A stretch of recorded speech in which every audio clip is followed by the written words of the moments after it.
Hi, there's a plane above me, so can you just shut up, please? Hello, my beautiful people.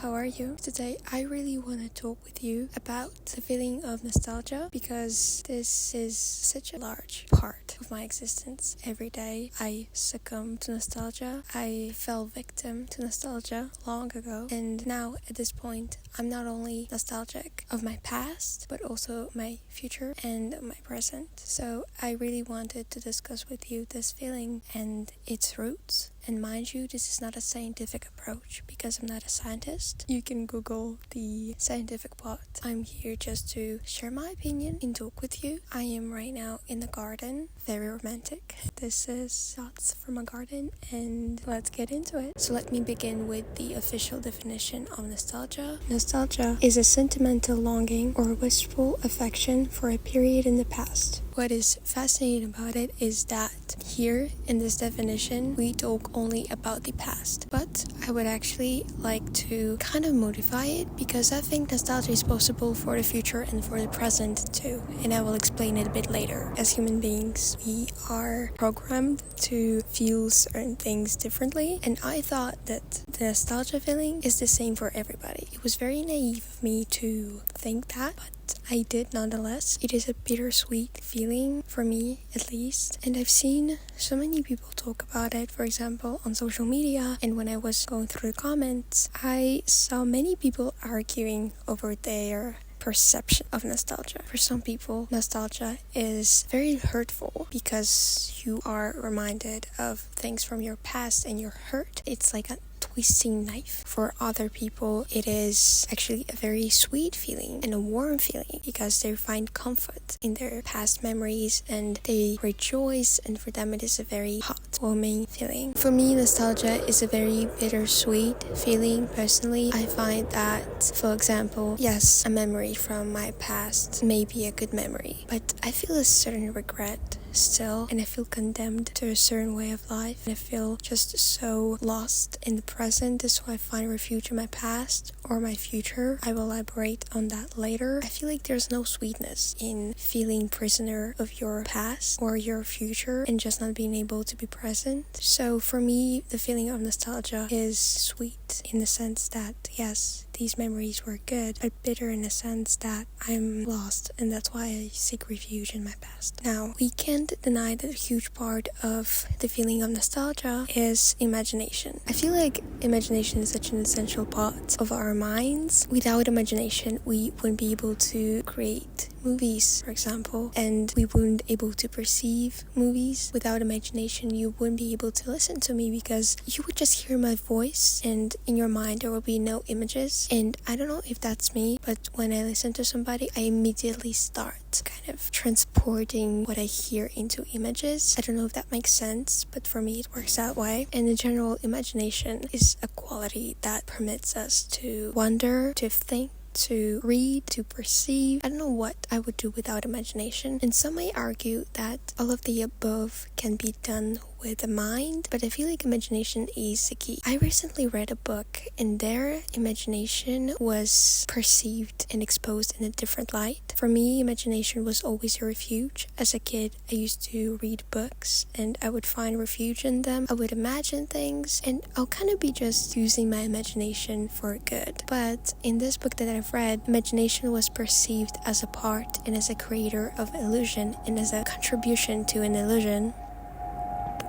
Not that low, thank you. We have to start rating airplanes actually, like for real. So in this lighting, imagination is just leading us away from the truth and taking the truth away from us. And I was so perplexed because for so long imagination was my savior, and now I kind of understand that. Not that I did not understand that, I did understand that imagination is basically an illusion, of course, but I thought that imagination would actually lead me to some truth. And of course, with imagining things and with being all alone by yourself, you are kind of succumbing to the solitude, and that helps you to dive deeply into your own personality, and this opens to you new horizons.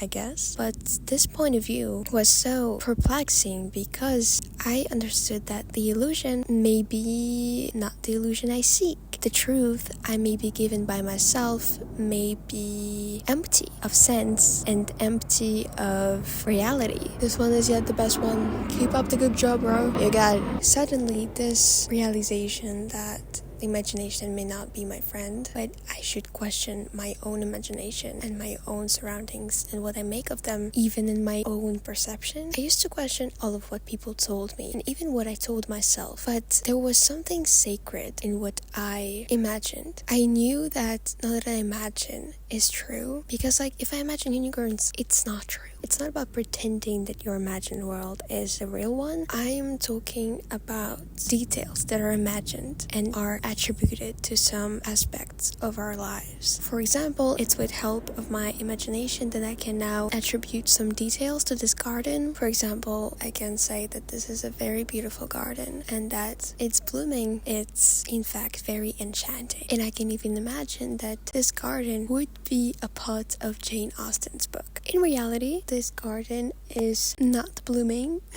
It has already bloomed. I have no flowers nearby and there's a lot of mosquitoes, but with my imagination and with my denial of reality, I can create this kind of illusion. And this is a very harmless illusion. We're not talking about harmful illusions. For example, this is the case of parasocial relationships. Often fans are perceiving celebrities as their friends, as their close friends. And this is why we hear so many stories about stalkers. And this is a harmful illusion. And this is a part of imagination that is misleading and misleading. Back to my point. When I read this book, I started questioning my own memories, because we as children, we often imagine things that have not happened in reality. It's the nature of kids. Okay? And my question is, if the nostalgia is the longing for past, what parts of this past have I imagined or have I replaced? I have been questioning the world around me lately and the fact that this world has changed so much, and I feel like we often experience this feeling of nostalgia because the world around us has changed so much that it's unrecognizable anymore, and we wish that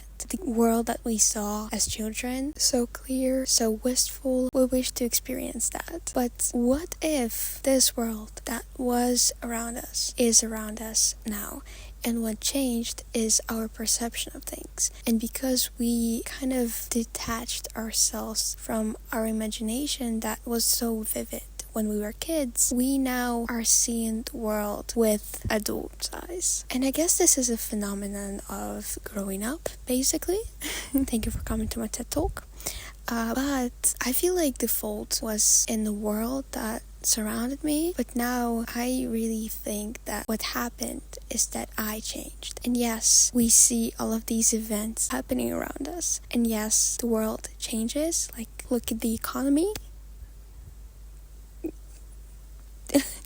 Everything in the end in the world is constant. In the end, it is all constant. In the end, this all have happened in the past. The world hasn't changed. What changed is our perception of it. And for such a long time, I thought that the world was so cruel to me that it changed just to see me painfully crying in my bathroom. Whereas it's just me, and I feel like I can shift my perception of things and be more open. And if there's still a part of me that as a child was so vivid, I can revive this part and maybe the world around me will transform too.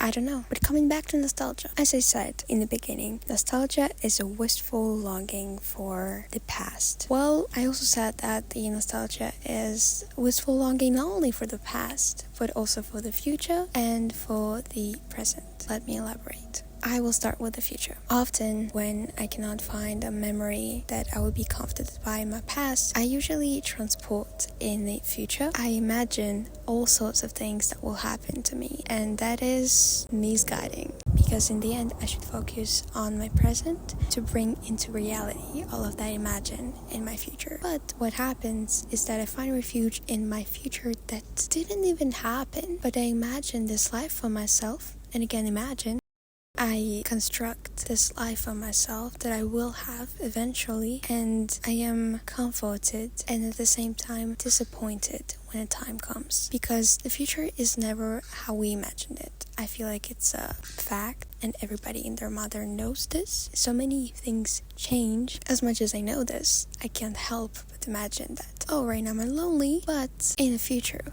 I'll be having cool friends, I'll be partying, I'll be just living my best life. And you know what? None of this happens, because all I do is I'm falling victim to nostalgia again for the future, and here I am just sitting on my bed being lonely instead of maybe focusing on how I can have a better life. And you know, I am all for sitting in your bed, finding refuge in oneself and trying to know thyself better, trying to understand what brings you joy and how you perceive things. I feel like this is the essential, because if you do not understand yourself, never you will be happy, even when the people surround you. So the key is to know thyself. But I feel like when you're overusing feeling of nostalgia, it's damaging, because at this point you're not finding refuge in yourself. You're finding refuge in your future self. And if you often think about your future self and that this future self deserves everything, and you on the other hand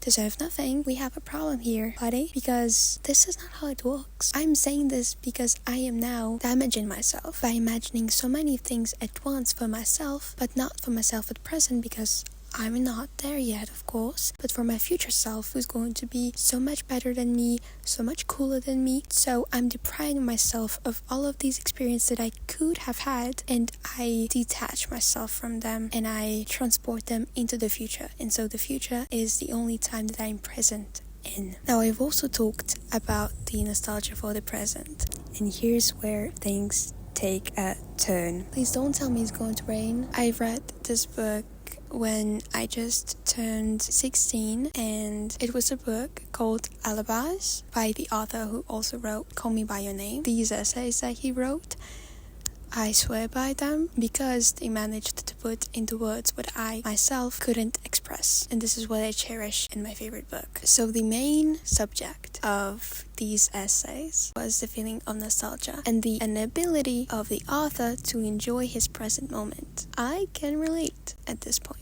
And so what he did, and what also worked for me, for example, I am on vacation and I'm right there on a beach near the sea, you know, life is good. But then I find myself struggling to enjoy this present moment. I keep finding flaws in this present moment, however perfect it is. And I keep on searching for the perfect moments in my past or perfect moments in the future. And here we go again, even though I know that in the future I will be missing this exact moment that I'm now finding flaws in. What's happening here? Now, what I elaborated, and apparently not only me but also the author of this book, both of us, it's going to sound crazy. When I first told about this to my friend, she was speechless because it's kind of insane when you think about it, but also so simple. So what we do, what I do when I often find myself in the present moment and I'm finding flaws in it, I need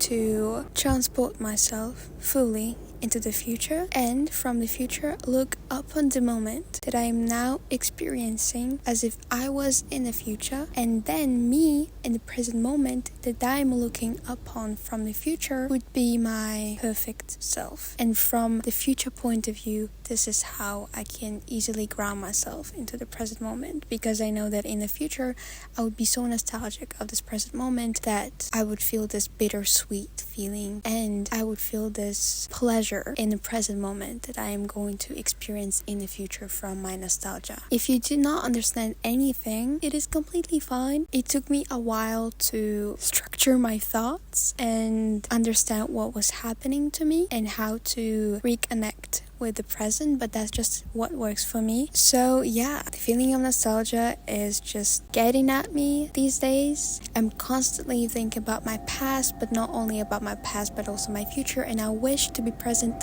in both but not be present right now. And I guess all of this comes from my inability to find pleasure in the present, and thus present is not sufficient for me. And here we find the problem that lies lies within nostalgia. We are succumbing to it because we find it difficult to confront our present. Here you go.